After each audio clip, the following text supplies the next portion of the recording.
Alright guys, so I'm finally back. Sorry it's been so long. Been really busy with work over Christmas and New Year, and then I got ill not long after, so that's why it's been so long since I've done a video. So here's the review of the Addiesdive AD2038. So this is actually an homage of a Seiko TicTac, which is not one you've probably seen very often. I haven't actually seen any other homages of this one, so I thought I'd check this one out. So this isn't the first Addiesdive watch I've checked out on the channel, done a few others, one of which I've got down here. So if you want to see a review of that one, I'll leave a link to that up in the top, and I'll also leave a link to the playlist down in the description as well. So I'll quickly move the watch out of the way, and then we'll briefly go over the packaging on the way past. But I'm not going to get into detail because you've probably seen this plenty of times before. It's simple but functional, and here's the actual watch. So the first thing you're probably going to notice is that we've got Photina on this, but don't let that put you off, as it doesn't affect the watch as much as you'd think, but we'll get into that as we get into the review. Before we do that though, first of all let's go over the dimensions. So we've got a diameter of 39mm, thickness of 13, lug width of 20, then the all-important lug to lug is coming at a 48.1. When it comes to the weight on this supplied bracelet, it's coming in at 139 grams with all the links included, then size for my 7-inch wrist, it's coming in at about 128. So seeing as we're talking about the bracelet, let's go into that in a bit more detail, and I think it is a really nice one. So we've got a mixture of brushed and polished links, plenty of articulation, so it's really comfortable on wrist. So we've got the polished centerpieces, and then brushed outer, and then on the outside, it's polished as well. We've got push pins, no screw links, but they work well enough, and it's not pill and collar. That's the main thing. So we've got female end links, helping with that compact lug to lug, and they integrate nicely with the case. And in terms of the case finishing, you can see we've got slightly smudged, polished side to this, so give it a quick wipe. So we've got polished sides, and then we've also got that signed crown there too, as well as that box dome crystal, which we'll be checking out in a bit if it is sapphire. Some nice polished details on the bezel as well. It's all just really nicely finished, and then the top of the case is brushed. When it comes to the clasp, we've got plenty of micro adjust there, so getting the perfect fit shouldn't be an issue at all. And then it's signed and also got the logo there for Addiesdive. Then we've got a nice polished chamfer detail on the edge. Again, just tying in with the rest of the case and the bracelet, and the polished and brushed. It's a milled clasp. Then we've got that signed case back, so we'll get a quick zoom in on that. And again, we've got that logo there, and then the usual specs you'd expect around the outside. So all stainless steel, automatic, NH35, the fact that it's 100 meter water resistant, and then we've got solid end links there as well. As far as I'm aware, the original watch this is based on only has hollow end links. So now let's take a closer look at the dial, talk about that in a bit more detail. So as I said earlier, we've got that Photina, which is pretty prominent. It's going to be one of those you either love or hate, I think. I personally quite like it.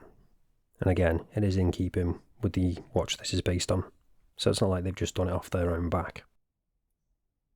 So we'll get a zoom in and take a closer look. The first thing you're probably going to notice, other than that Photina, is that we've got a new Addiesdive logo there. I definitely think it suits this watch far better than it would have done if they'd used the same as they do on their dive watches, so I definitely appreciate they've done that. And when it comes to that text, it is printed, as is the rest of the dial. So the only other text we've got on there is down at the bottom. We've got automatic, 100 meters, 330 feet. Then you can see we've got that nice bit of distortion around the edge from that box dome crystal. I do like it when there's a little bit of distortion from the crystal. Again, I know not everyone does, but it is only on the edge, so shouldn't affect the legibility too much. Then we've got that date window at the 3 o'clock. Would have been nice if it had been colour matched, but again, the watch this is based on does the same thing, so again, you can't really hold that against them. We've got nice cathedral style hands, which have got a nice high polish to them as well. And again, they are lumed, so we'll be checking out the lume in a bit. Nice proportions on all of the hands as well, so no issues there, all pretty much spot on I'd say.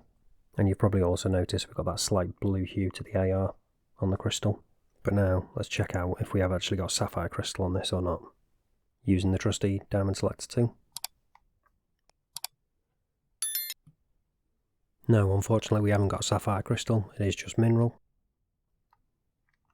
But again, this is the same as the watch this is based on.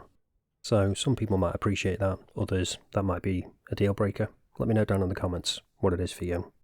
Getting onto the movement now, It's the NH35 as it said on the back, but the one thing I want to mention is this crown.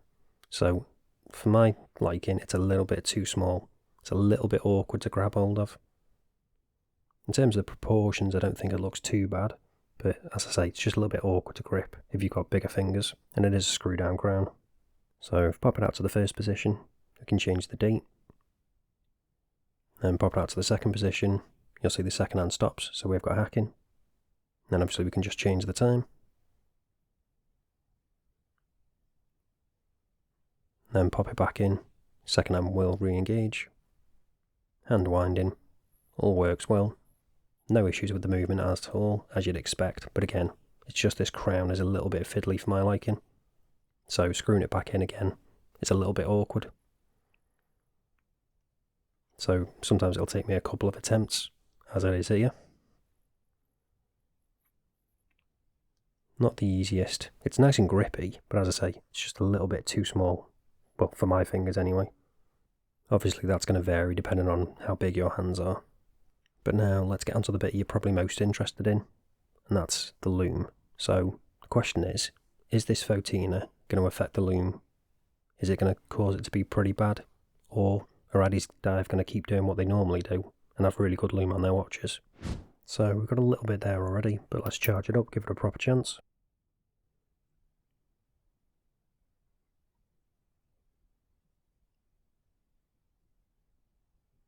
And there we go. So I have to admit, when I first checked this out, I was really surprised at just how good it is. Not only with it being Fotina, but also with it being a fully printed dial as well, no applied indices.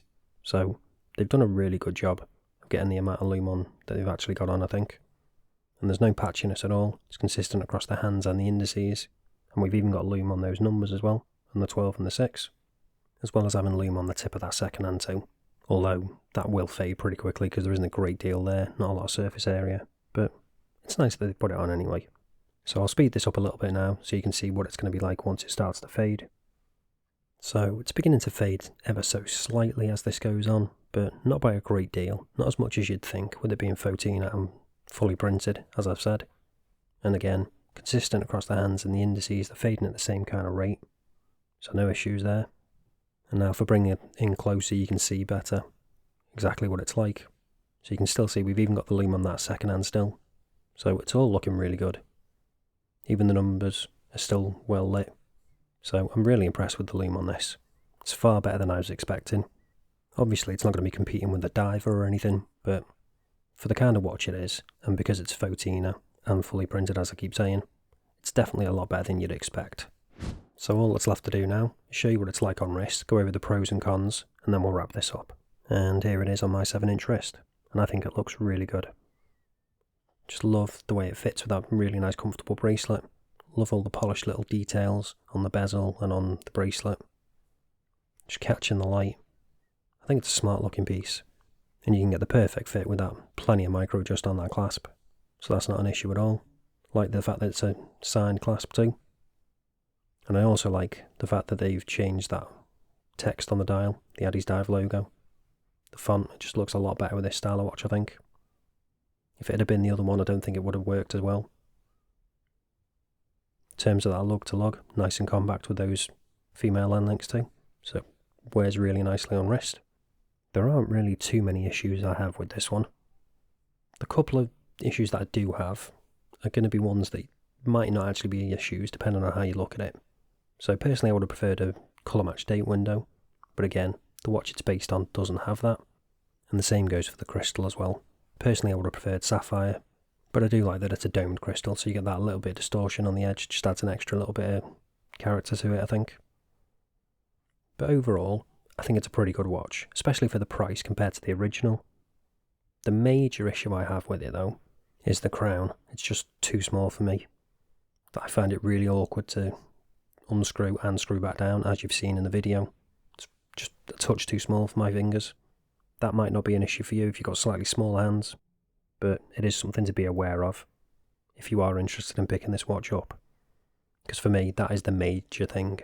The other things I've mentioned are more down to personal preference, whereas this crown could actually be a deal breaker for some people, and I'd understand why if it was. But if you are still interested in picking one of these up, link will be down in the description as always. That is an affiliate link, does help support the channel, but you don't pay any extra. And that's it for this one, guys. Thanks for watching, and I'll see you in the next one.